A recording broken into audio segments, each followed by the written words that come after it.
বিসমিল্লাহির রহমানির রহিম। প্রিয় শিক্ষার্থী, আশা করি সবাই সুস্থ আছো।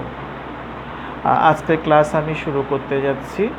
আমি মুজিবুল আলম, প্রভাষক পদার্থবিজ্ঞান, চট্টগ্রাম প্রকৌশল বিশ্ববিদ্যালয়, স্কুল ও কলেজ। আজকে আমরা যে টপিক্সটা নিয়ে আলোচনা করতে যাচ্ছি তার নাম হচ্ছে একীভূত পারমাণবিক ভর একক। এটা কি আমরা একটু পরিচয় করে দিচ্ছি। আমরা সাধারণত ভর পরিমাপ করার জন্য আমরা কি ইউজ করে থাকি? গ্রাম বা কেজি ইউজ করে থাকি। দৈর্ঘ্য পরিমাপ করার জন্য আমরা কি ব্যবহার করে থাকি? সেন্টিমিটার, মিটার ইউজ করে থাকি। ঠিক একইভাবে পারমাণবিক বা আণবিক স্কেলে ভর পরিমাপ করার জন্য আমাদের আরেকটি একক আছে, সেটাকে আমরা কি বলি? একীভূত পারমাণবিক ভর একক বলি। আবার খেয়াল করি, পারমাণবিক বা আণবিক স্কেলে ভর পরিমাপ করার জন্য আমাদের একটি একক আছে, সে একককে আমরা কি বলি?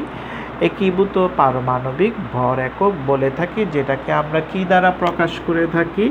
ইউ দ্বারা প্রকাশ করে থাকি। এটাকে অনেক সময় ড্যালটনও বলা হয়। যখন ড্যালটন বলবো তখন এটাকে আমরা ডিএ দ্বারা প্রকাশ করব। ক্লিয়ার হয়েছে? আমরা যেমন জানি 1000 গ্রামে 1 কেজি, ঠিক এখন আমরা জানতে যাচ্ছি একীভূত পারমাণবিক ভর একক সমান কত কেজি হবে বা কত হবে, সেটা আমরা জানতে চাচ্ছি। তাহলে একীভূত পারমাণবিক ভর একক সমান হবে কার্বন 12 একটি পরমাণুর ভর যত হবে তার 12/1 কার সমান হবে? একীভূত পারমাণবিক ভর এককের সমান হবে। আবার খেয়াল করি, কার্বন 12 এর একটি পরমাণুর ভর যত হবে তার 12/1 কার সমান হবে? একীভূত পারমাণবিক ভরের সমান হবে। তার মানে কথা অনুসারে আমরা যদি লিখতে চাই তাহলে আমরা লিখতে পারি 1 ইউ ইকুয়াল টু কত? লিখতে পারি 1/12 কার্বন 12 পরমাণুর ভর। ক্লিয়ার হয়েছে? এখন যদি আমরা লিখতে চাই কেজিতে, সেটা কি কত হবে? 1.6605390 ইন্টু 10⁻⁻, কত হবে? 27 কেজি হবে। তার মানে একীভূত পারমাণবিক ভর একক সমান কত হবে? এত কেজি হবে। আশা করি আমরা বুঝে নিতে পেরেছি। আমরা তাহলে এখানে একীভূত পারমাণবিক ভর একক পরিমাপ করার ক্ষেত্রে আমরা কার সাথে তুলনা করলাম?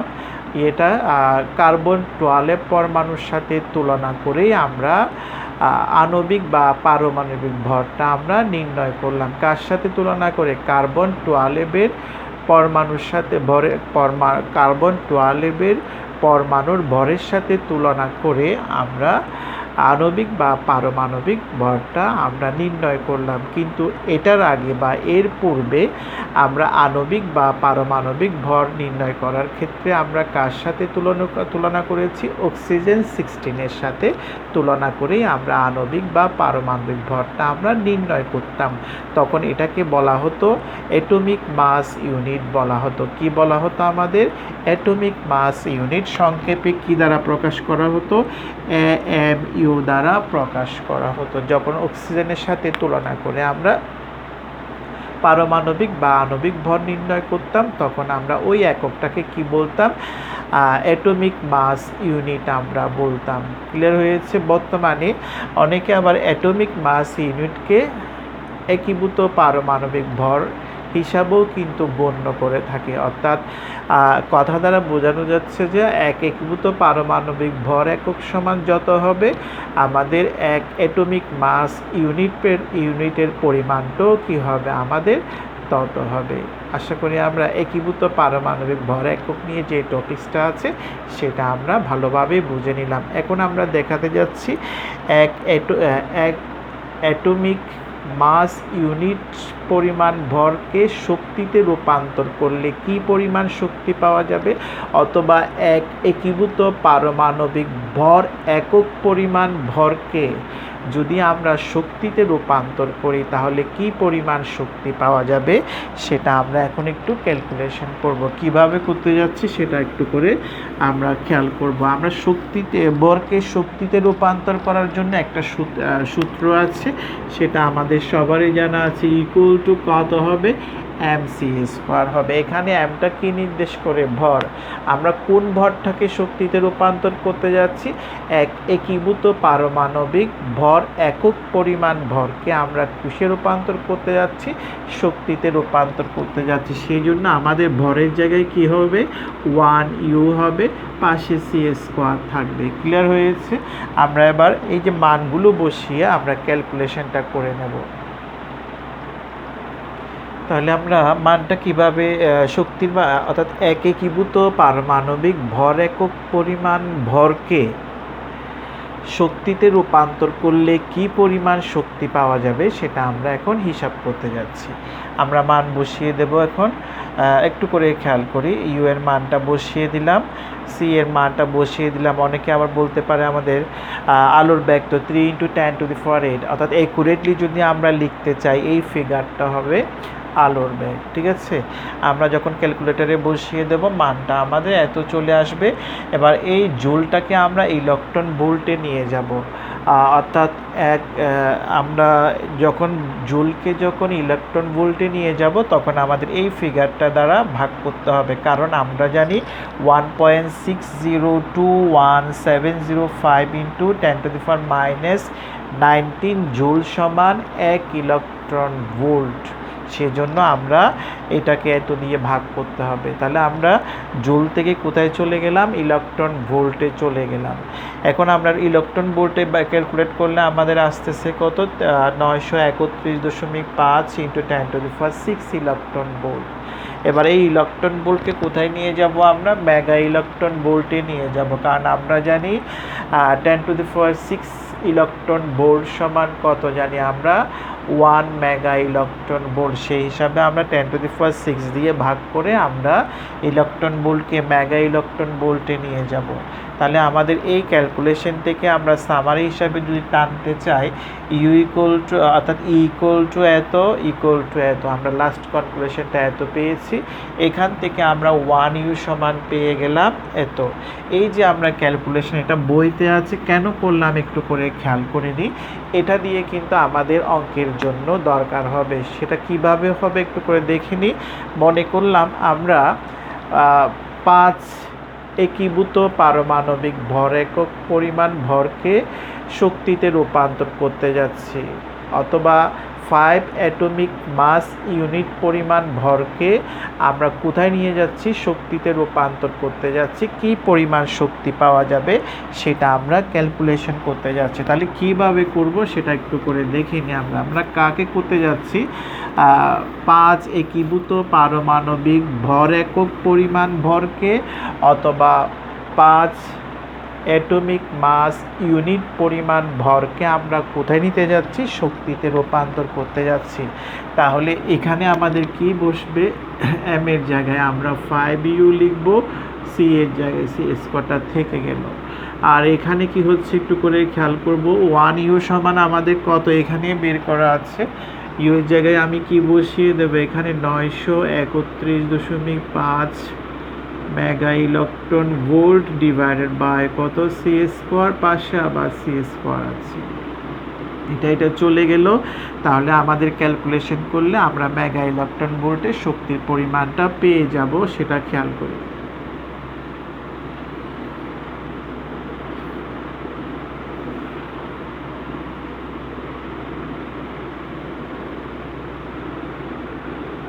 অর্থাৎ এত মেগা ইলেকট্রন ভোল্ট পরিমাণ শক্তি আমরা পাবো। ক্লিয়ার হয়েছে? অর্থাৎ এইভাবে এই ইকুয়েশনটা যদি জানা থাকে আমরা সহজেই ভরকে কিসে রূপান্তর করতে পারবো? শক্তিতে রূপান্তর করতে পারবো। ক্লিয়ার হয়েছে? আমরা এর পরবর্তী টপিকসে যাচ্ছি। আমরা যাচ্ছি তেজস্ক্রিয়তা কি সেটা একটু করে আমরা এখন জেনে নেব। আমরা এই টপিকসটাতে তেজস্ক্রিয়তা হচ্ছে 1896 সালে আমাদের ফরাসি বিজ্ঞানী হেনরি বেকারেল দেখলেন যে ইউরেনিয়ামের পাশে রাখা ফটোগ্রাফিক প্লেটগুলো কি হয়ে যাচ্ছে? কুয়াশাচ্ছন্ন হয়ে যাচ্ছে, ঝাপসা হয়ে যাচ্ছে। আবার খেয়াল করি, ফরাসি বিজ্ঞানী হেনরি বেকারেল কি দেখলেন?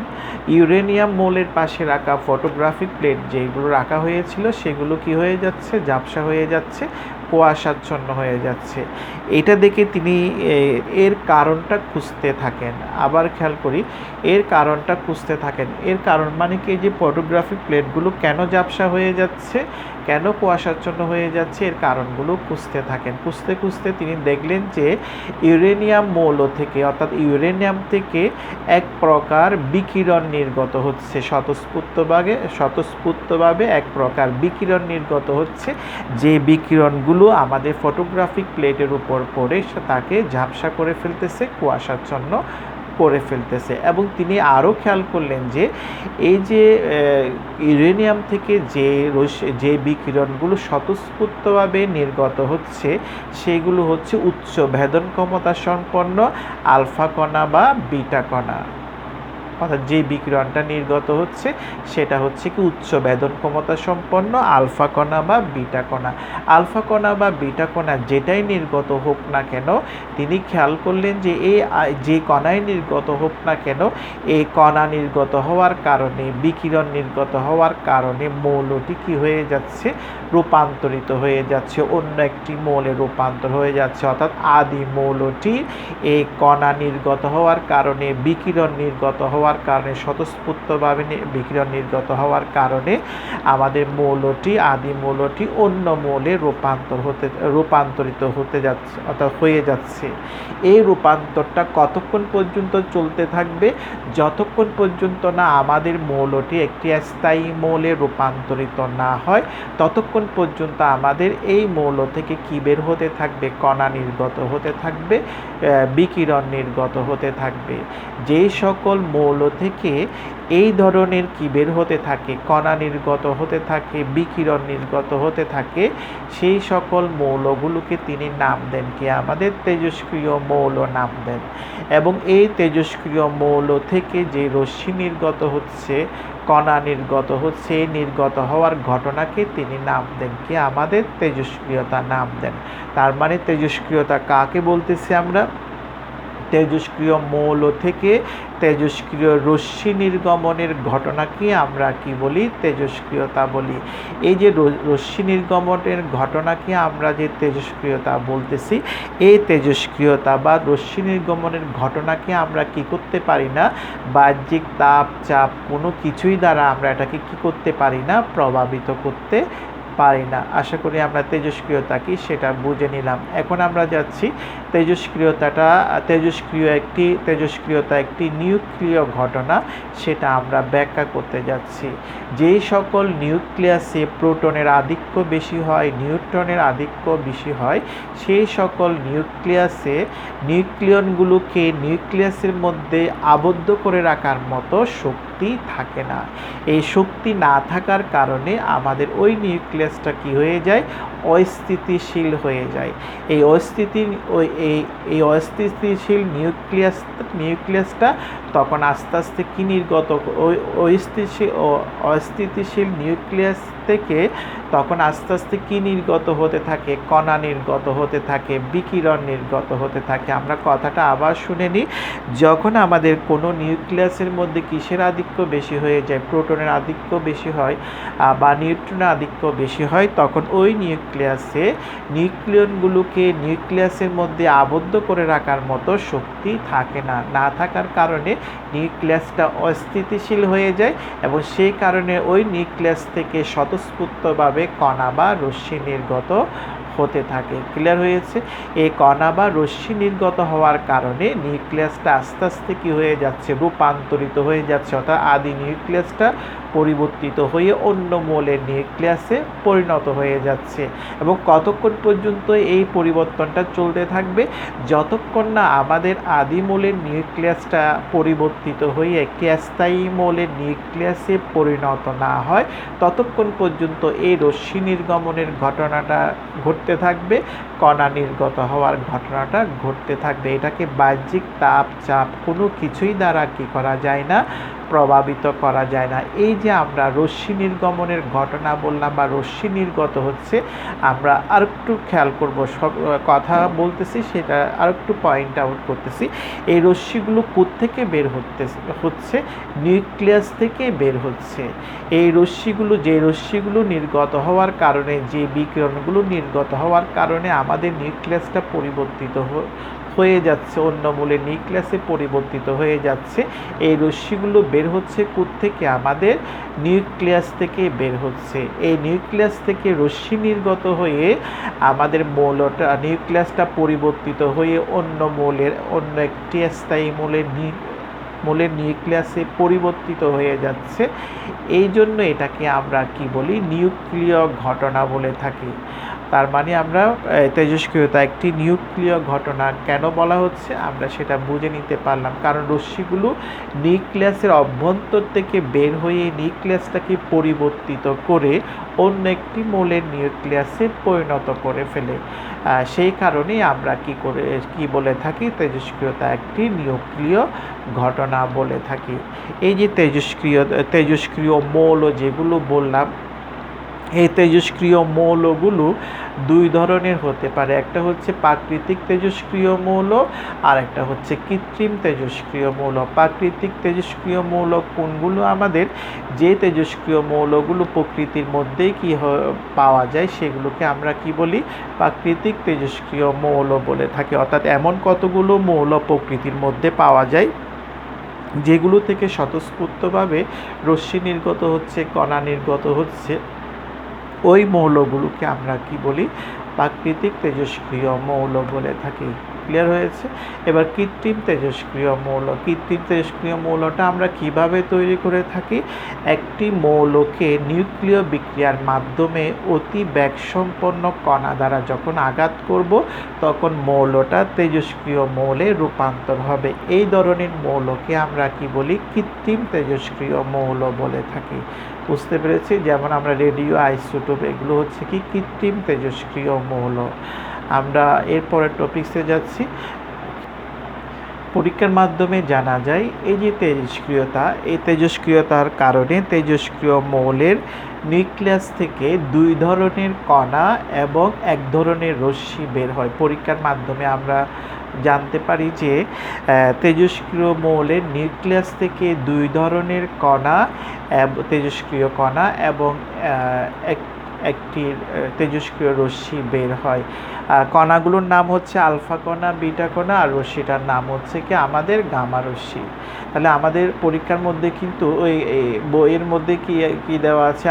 আলফা কণার বৈশিষ্ট্য দেওয়া আছে, বিটা কণার বৈশিষ্ট্য দেওয়া আছে, গামা রশ্মির বৈশিষ্ট্য দেওয়া আছে। এগুলো আমাদেরকে কিন্তু জানতে হবে, পড়তে হবে, কারণ এগুলো থেকে এমসিকিউ আসতে পারে। কিভাবে আসবে? যেমন ধরুন আমরা কয়েকটা বৈশিষ্ট্য দিলাম, 4টা বৈশিষ্ট্য, তার মধ্যে বললাম যে কোনটি আলফা কণার বৈশিষ্ট্য নয়, সেটা প্রশ্ন আকারে দিলাম। যদি আমরা বৈশিষ্ট্যগুলো জানা না থাকে তাহলে কিন্তু আমরা ওই আনসারটা করতে পারবো না। সেই জন্য আমাদের যাদের চিন্তা ভাবনা এগুলো পরীক্ষায় আসবে না, এগুলো পড়া লাগবে না, তাদের জন্যই বলা। এগুলো থেকেও কিন্তু এমসিকিউ আসতে পারে। আমরা বুঝে নিতে পেরেছি। এবার আমরা সর্বশেষ তেজস্ক্রিয়তার বৈশিষ্ট্য নিয়ে আলোচনা করে আমরা আজকে ক্লাসটা শেষ করব। তেজস্ক্রিয়তার বৈশিষ্ট্য হচ্ছে তেজস্ক্রিয়তার সময় আমরা দুই ধরনের কণা এবং এক ধরনের রশ্মি দেখতে পাই। কণা দুইটার নাম কি? আমরা কিছুক্ষণ আগে বলে ফেললাম, আলফা কণা, বিটা কণা, আর রশ্মিটার নাম হচ্ছে কি? আমাদের গামা রশ্মি। এটা একটা বৈশিষ্ট্য। দ্বিতীয় বৈশিষ্ট্য হচ্ছে তেজস্ক্রিয় মৌলের পরমাণু নিউক্লিয়াস থেকে কি বের হচ্ছে? তেজস্ক্রিয় কণাগুলো বের হচ্ছে, বিকিরণগুলো বের হওয়ার কারণে আমাদের নিউক্লিয়াসটা পরিবর্তিত হয়ে অন্য মৌলের নিউক্লিয়াসে পরিণত হচ্ছে বা রূপান্তরিত হচ্ছে। এই রূপান্তরটা কতক্ষণ পর্যন্ত চলতে থাকবে? যতক্ষণ পর্যন্ত না আমাদের নিউক্লিয়াসটা একটি স্থায়ী মৌল অর্থাৎ অস্থিতিশীল নিউক্লিয়াসটা একটি স্থিতিশীল নিউক্লিয়াসে পরিণত না হওয়া পর্যন্ত পর্যন্ত, অর্থাৎ স্থিতিশীল নিউক্লিয়াসে পরিণত না হওয়া পর্যন্ত আমাদের রশ্মিগুলো কী হতে থাকবে, নির্গত হতে থাকবে। তৃতীয় বৈশিষ্ট্য হচ্ছে তেজস্ক্রিয়তা। একটা হচ্ছে উদ্দেশ্যবিহীন ঘটনা, এটা স্বতঃস্ফূর্তভাবে বের হবে, এটাকে কোনো কিছুই দ্বারা কী করা যাবে না, নিয়ন্ত্রণ করা যাবে না। বাহ্যিক তাপ, চাপ, তড়িৎ ক্ষেত্র, চৌম্বক ক্ষেত্র কোনো কিছুই দ্বারা কী করা যাবে না, প্রভাবিত করা যাবে না। তাহলে আমরা আজকে এতটুকু মধ্যে শেষ করলাম। আমরা নেক্সট ক্লাসে এরপরে তেজস্ক্রিয়তা নিয়ে কতগুলো সূত্র আছে ওই সূত্রগুলো আলোচনা করব। সবাই ভালো থেকো, সুস্থ থেকো। ধন্যবাদ সবাইকে।